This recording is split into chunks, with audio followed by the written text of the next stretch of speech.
What's up, guys? My name is Matt Day, and this is episode 3 of Archives.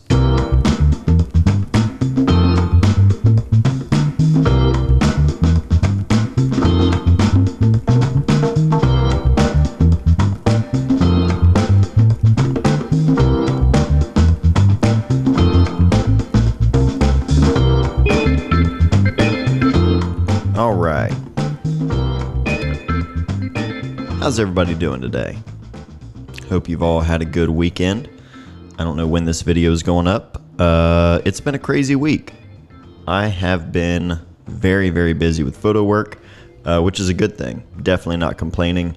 I'm currently importing about 356 gigs of photo. Actually, I'm backing up. I'm not importing, but yeah, shot 2 weddings in the past week, and I have another one coming up this weekend. And it's been crazy, but it's been good.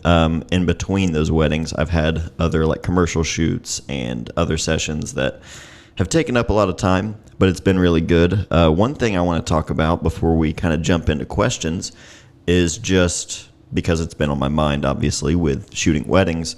Wedding photography is not easy. And I think a lot of times it gets a bad rep because people are, they want to shoot just their own fine art stuff. And they're like, wedding photography, no thanks, and it's like, I get it if it's not your thing, but I think a lot of times it's kind of written off just as this, this like quick and easy moneymaker, and it is extremely difficult and very taxing, mentally and physically. There's just so much going on a wedding day, and this past weekend I had probably one of my favorite wedding days I've had over the years. It was just like a dream location in Mount Vernon, Ohio on this farm, and the couple were just awesome to work with in general, but I've been photographing the bride's family on numerous occasions. My good friend Corey Miller, who is a very talented photographer and darkroom printer as well. As a matter of fact, Corey bought all of my old darkroom equipment several years ago when I had to sell it. But I have known Corey just because he was a YouTube subscriber, and he lives in Columbus, and several years ago he asked me to shoot his proposal to his girlfriend at the time. And then so I went and shot that and met Lauren and took the engagement photos and the wedding photos, and then I've done family photos for the whole extended family, and now obviously with his sister Natalie, who was the bride yesterday. It was incredible. It was like I've been able to know this entire family and work with them over the years, and it was crazy too seeing like the little kids in the family when they first arrived there.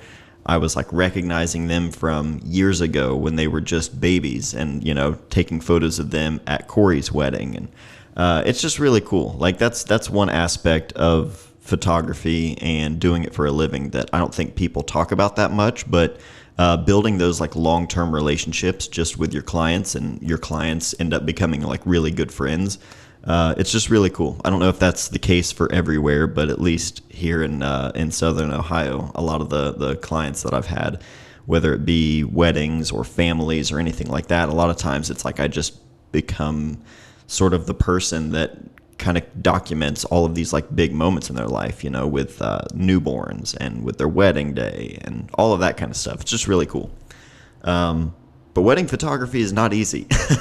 That's just one thing that I kind of wanted to talk about, because it's just, there's so many moving parts, and you're working on a tight schedule, and you have a lot of things you need to cover, and at least I am trying to anticipate like certain moments that I really don't want to miss, because you can plan a schedule through the entire day, but it never goes exactly according to schedule, and you need to kind of be able to work on the fly. I think honestly there's a lot of like crossover when it comes to documentary photographers and street photographers with wedding photographers, because although some things can be planned and posed and kind of directed, there's just so much that just changes on the fly on a wedding day, and you have to kind of work in that space and be quick and kind of like well-rounded in terms of how to shoot various situations and subjects, and it's just really cool. I really enjoy wedding photography, and it's funny because for years I swore off weddings. I was like, I am never shooting another wedding a day in my life, and then a little after, I guess that would have been, 2014, when my wife and I got married. it kind of just changed things for me. It put things into a different perspective, and I started to kind of appreciate, what all goes into a wedding day and what it's really all about.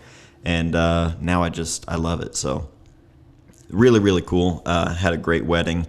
And yeah, it's been a busy week, but it's been good. So I hope you guys are all doing well. Let's go ahead and jump into some questions here. This is from Panda Hawk. Very cool name. I'm starting to document everyday life and my growing family with an M6, and I wonder how you deal with quick focusing or rangefinder in fast action. Are you shooting stopped way down all the time? I'm trying to keep my color and black and white stocks. Excuse me. I'm trying to keep my color and black and white stocks both at 1600, which is about all that the light inside can handle wide open, but sometimes that's pushing the camera to the limit while shooting outside during the day. Any M6 or just rangefinder family documentary tips are most welcome. Also, like me, I know you're a post-rock fan, but haven't heard you mention Grails. Do you listen to them? If not, you should. All the best from Portland. Thank you. I have not heard Grails, but I'll be sure to check them out after this podcast. Quick focusing tips with an M6, just a rangefinder in general. I kind of went over this actually in my, or one of my most recent videos, depending on when this goes up. But I did a video on my wedding kit, like what cameras I'm using and when. And because I have the Leica SL2 and the Leica M10P, and I bounce back and forth between them on the wedding day. And in that video, I kind of go over what it's like for me focusing quick with a rangefinder. And I think a lot of times it's just from taking photos of my kids and how that's kind of trained me. So for you, this should hopefully be helpful. But when your kids are running around, especially, like, zone focusing is definitely helpful. If you stop the lens down to f8 and zone focus with like a 35 or a 28, it's definitely going to help. I mean, even with a 50, you can still get a good amount of depth of field, at least close enough, and that will help, but it's not always ideal. Sometimes you need to open up the lens to really get that light, and you can't always just slow the shutter speed down to get that light in, because as they're moving, you might not want that motion blur. So for me, I try to kind of keep in mind an arm's distance away. For me, that's roughly 0.7 meters, and that's the close focus on my lens on my M6. So it's kind of perfect. I can just know basically at an arm's distance, that's where I'm going to hit focus. So I'll just leave my lens racked all the way to close focus at 0.7 meters and just try to be in that range there. And even wide open, it's pretty helpful to be able to get, usable shots that way. Sometimes I'll obviously stop down to like 2.8 or 4, but even at f2, that does work. So kind of keeping that in mind will help.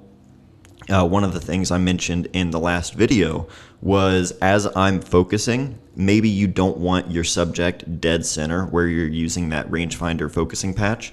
So sometimes the focus and recompose is not as quick as it needs to be. You want to be able to react and not have to, recompose and line things up, because sometimes the moment can go that fast. So for me, I will try to kind of start as they're moving and just track them. And as I'm turning the focus ring, I will be recomposing, and I'll just continue pulling focus basically at the same speed that they were moving, like if they were approaching to me. That definitely helps for sure, but not all of the photos are going to be them running towards you or away from you. So that, to me, I think is probably the most challenging situation. So that little kind of technique for me, that definitely works pretty well. But more than anything, this is going to be the easy answer, but practice. It just takes a lot. I mean, I share a lot of photos. I'm not sharing all of the photos that I make because the vast majority of them are not good. I mean, that's, I think, true for every photographer. If you don't think that most of your photos are not good, you probably need to have a talk with somebody, and they need to maybe bring you back to reality a little bit, because that's just the truth. I mean, photography is, in a way, it's easy, but at the same time, it's incredibly difficult. So just something to keep in mind. Practice is obviously going to be the best thing you can do. But speaking on, while I'm thinking of it, this idea of, sharing, for me, I share a lot of photos, both in these videos and also on Instagram.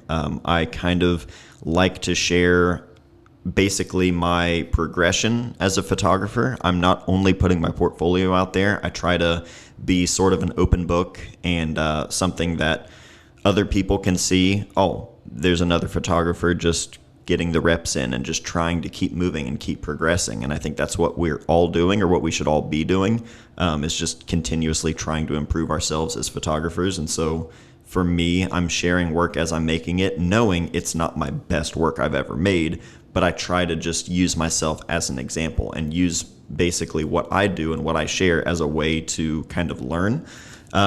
So I'm not putting my portfolio out there. And Thomas Eaton actually has a really great YouTube video he just put up a few days ago about, I think it was like, you're not going to please everybody with your photography or something like that. And he kind of talked about, he makes these landscape photography videos, which if you aren't already subscribed to Thomas Eaton's channel, definitely check him out. I mean, he's very well known on YouTube, but he just has a great channel, really nice guy. And it's kind of the same approach. He's out showing the process and showing all of the photos he's making. And he shows the times when it doesn't work out, which is something I always try to do. And I really appreciate that because that's the reality of it.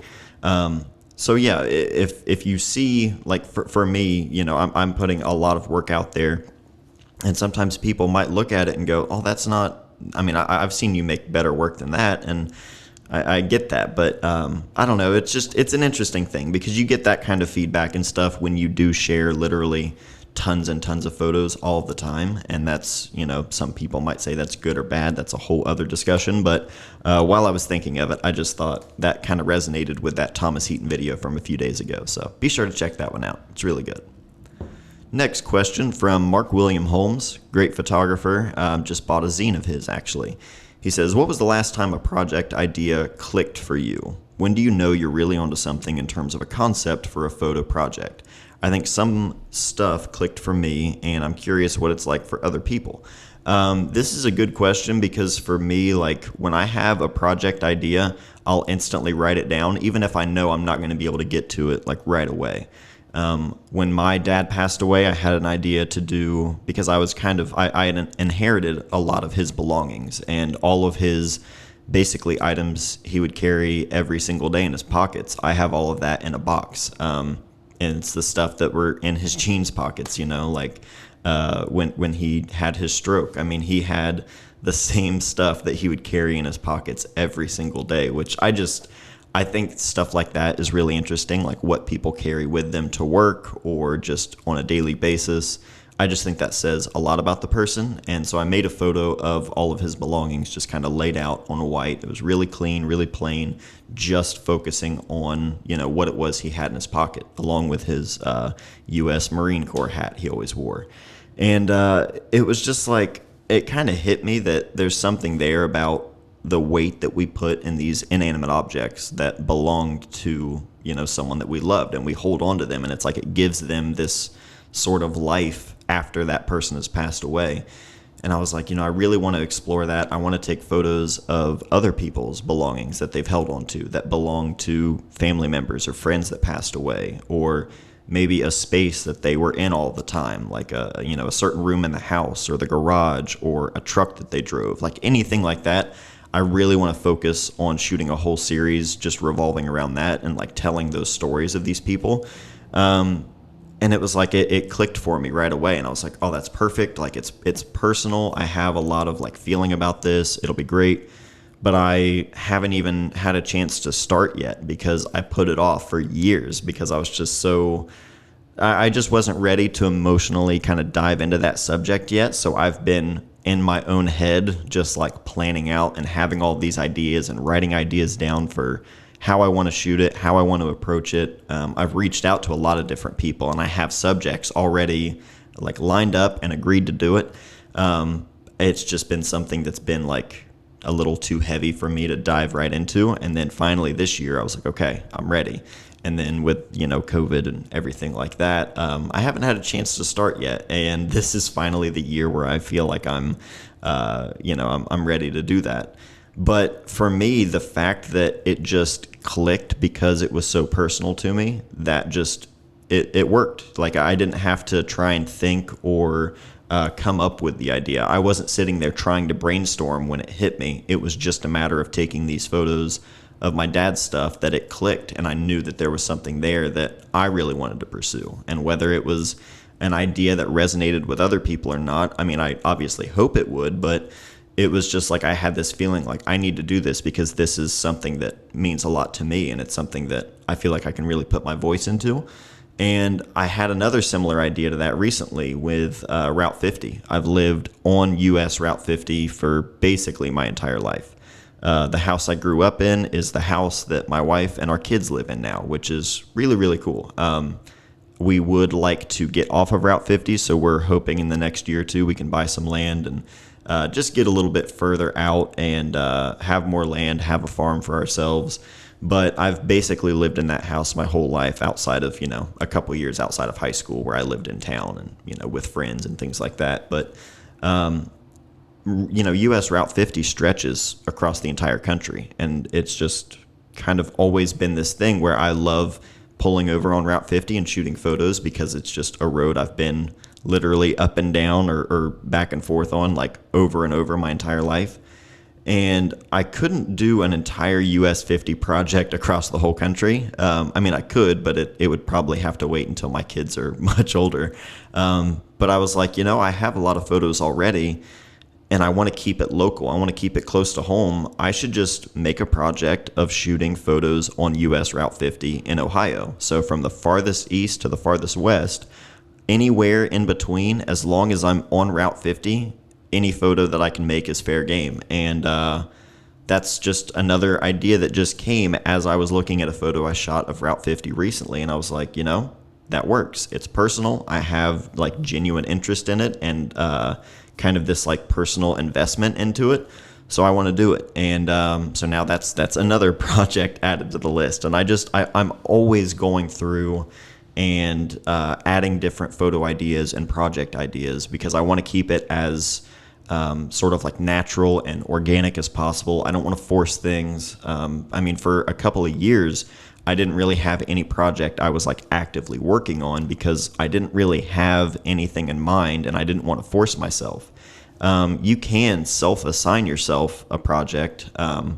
Self-assign yourself, that's a bit redundant, but you can self-assign a project and, give yourself something to work on, which is definitely a good thing. It gives you good practice, but I was still actively making photos. I was still kind of keeping in motion just from taking photos of everyday life. And, that in itself, I think, was enough to kind of keep me going. And so I didn't get too stagnant. But if you're not doing that kind of thing where you're just taking photos of daily life, then self-assigning is probably a really good option because it's going to keep you in motion, which is kind of a topic I want to dive into in a video really soon. Is just this idea of keeping in motion with photography. So I'm going to cut myself off there before I just do the entire video on the podcast. But I would say to kind of wrap that up, that long tangent there, Mark, I would say for me, when it's something that's just personal that I didn't have to try and brainstorm, it just was a natural kind of light bulb moment.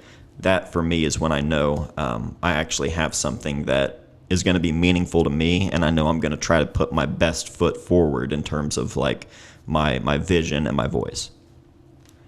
Dom, my buddy Dom, he says, might have been asked in a previous Q&A, but how do you know when you got something good?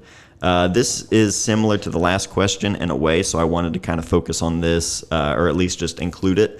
For me, it's like the first thing I do when I see photos, whether it be a digital photo or when I'm looking at my film scans, it's like if I can look at the photo and I'm not immediately drawn to things that I should have done different, that's when I feel like, okay, maybe there's something here, because that's like I think we're all our own worst critic, obviously, but for me, the second I see a photo, I start analyzing what doesn't work before I even look at like, the expression or something like that in the photo that like really, if I caught it at just the right moment, that to me, like I'll see it, but it's sort of like, okay, I'll come back to that in a second. And it's like I'm just checking through the entire frame, like, okay, is this off? What's, and it's like I'm running through a checklist of things that not like a literal checklist, like I have key things that I have to have in the frame, but I'm looking at things that maybe I know would bug me that I wouldn't keep the photo for. Did I cut something out of the frame that really shouldn't have been cut off? Should I have been a little bit further back? Should I have gotten in a little bit tighter? There are like all of these different questions I'm instantly asking myself as I'm looking at a photo. So if I look at a photo and I don't instantly, like if I'm not drawn to something like that right off the bat, that kind of gives me a good feeling, and I know that I might have something good there. But still, there are always things that you can improve in a photo. So not to say that, any photo I make is perfect, but you get the idea. Jeff Massamori, he says, any artist outside of photography you've been inspired by recently, whether they're well-known like an Edward Hopper or more contemporary and or lesser known. I wanted to include this because I actually don't really have any kind of influences outside of photography. When I'm like looking at photo books, I get a lot of inspiration, but I don't get that same level of inspiration by looking at paintings or sculpture or, like any kind of stuff like that, which I know a lot of photographers do. And I'm kind of jealous of that because I always wonder, like, what could I pull from that? If I did take time to study that kind of stuff, what could I pull from that I could translate into photography? And I've tried a little bit, and even just like as I'm passively consuming those kind of art forms, like just from things I see scrolling through the internet or on my phone or in a gallery or anything like that, it's not something that really makes me think in terms of photography like studying other photographers do. Movies, to an extent, I can, like, as I'm watching a movie, I'll start picking apart how they lit a certain scene. So I'm looking at like the direction of light, if it's motivated by anything, if it's like a practical light source, figuring out like how they're framing things in terms of like distance to their subject and angle and things like that. I'm constantly looking at those. But I don't necessarily translate it the same way in terms of photography. I've tried before, but it's just difficult. Composing with like a 16:9 or even wider kind of like field of view or aspect ratio, it's just so different. I'm so used to composing photos with like a 3:2 or a square. It's a different mindset. So I'm kind of jealous of people that do that. But if there is anything that I get inspired by, it's not one individual person. It's more so just like studying a light and things like that while I'm watching movies.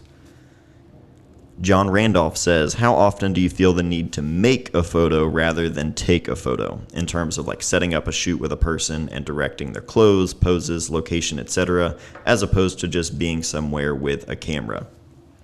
Need to get a drink of water here.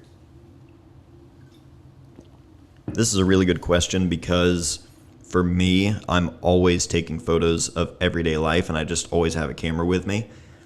And I started that way, but for so many years, I was so drawn to just shooting portraits. And everything was, I've got a trunk full of artificial light, so I've got 2 strobes, I've got soft boxes, beauty dishes, light stands, generators. Like, I had everything loaded up at all times, and I would just constantly, every single day, I'd call up a friend. Hey, let's go shoot photos. And we would just drive around, and we'd find a spot, load everything, unload everything from the car, set everything up, do like a full-blown shoot. We would kind of coordinate like what kind of clothes we'd want to like feature in the photos. I mean, we were, 16, 17, 18, like we were kids. And we would just drive around and just set up shoots all the time. And I was really drawn to that because it was all just so new to me. For years, it was just, I've got a camera with me. I'm going to take photos of my friends as we're hanging out. And I still did that, but I was really, really drawn to that aspect of like fully creating the entire photo as opposed to just documentary style.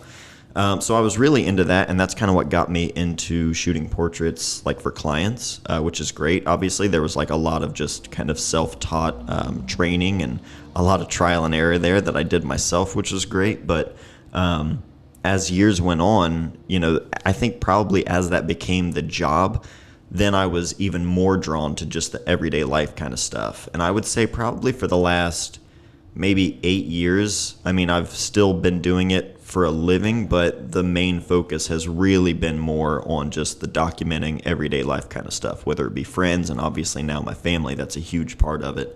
And I look at it as like different things. I mean, I share the photos I make of my family, but it's not like that's the kind of stuff I'm going to be putting in photo books and selling or like showing in a gallery. I mean, maybe someday, I don't know, but like my wife and I, we don't really have any intentions of like ever publishing that kind of work. So it's a different mindset for me.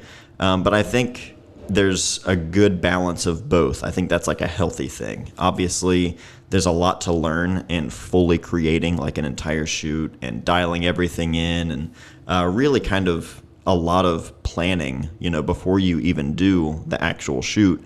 There's a lot to learn in that, and it's a really cool experience, and there's a lot of collaboration there, which is fun because basically all of your documentary kind of stuff you're doing is very, it's just like a fly on the wall, and I'm not directing anything. I'm really just kind of at the mercy of what's happening around me and where I am and what the light is like. But there's like a chase in that regard where I'm excited to just figure out how can I make this work. So I don't know. There's two sides to that, but I mean, obviously the main thing that I do is mostly documentary and just kind of whatever is around me. But it still is a lot of fun to just kind of throw everything you've got at it and make a shoot happen from start to finish. Let's see. Narello, can you please convince me to stick to film? I'm so close to going digital.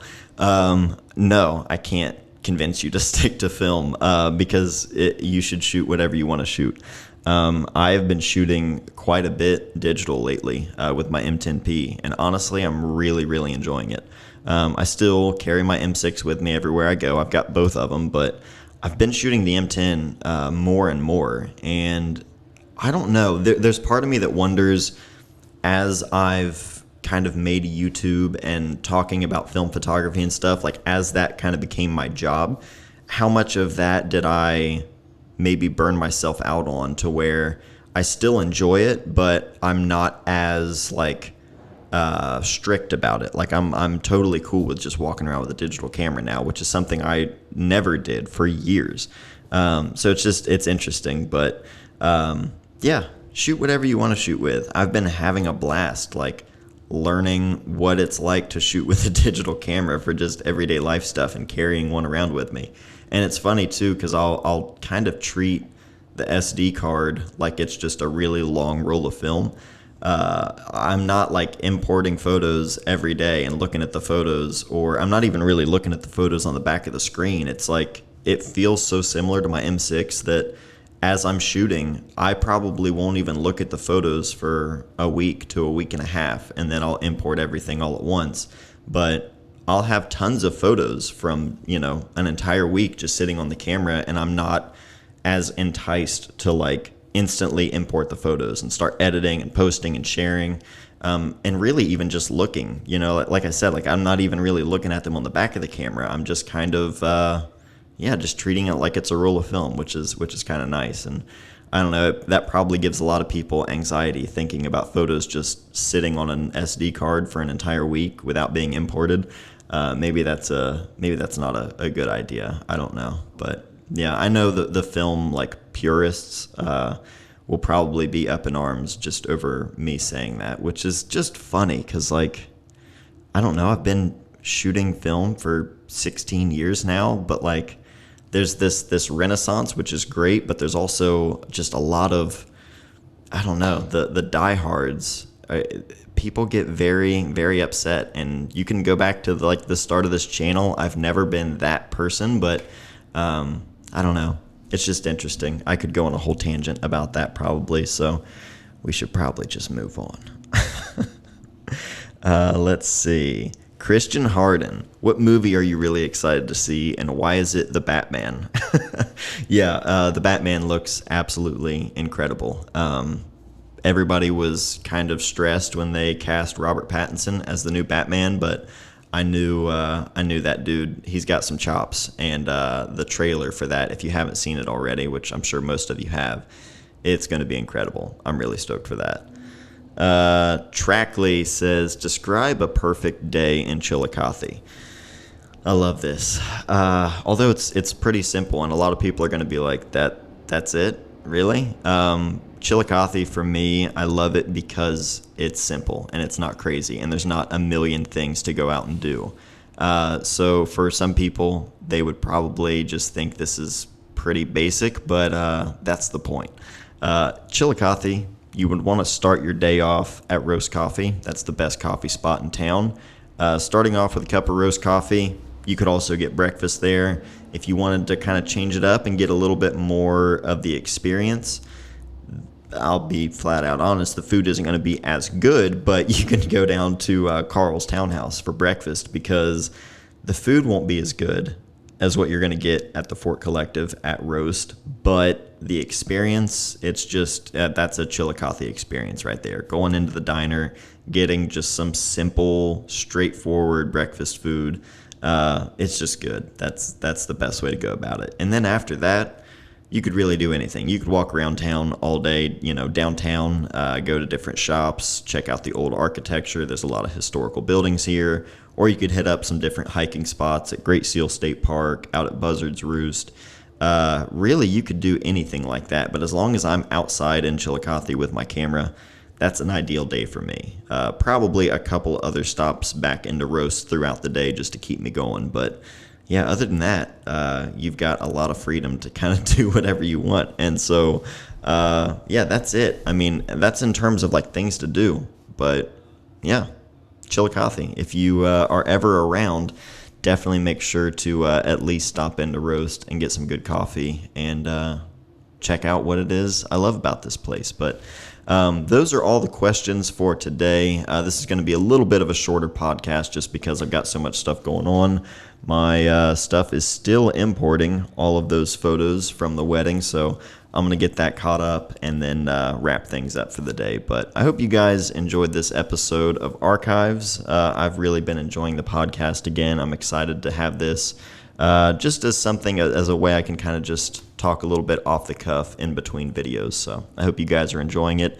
If you're interested in leaving a review for the podcast, like on Apple Podcasts, that would be huge. That kind of stuff definitely goes a long way, but you can always continue listening on Spotify. You can listen to it on the actual RSS feed, and you can also check out the YouTube video as well. So that's it for today, though. Really appreciate you guys sticking with me, and hope you all have a great day.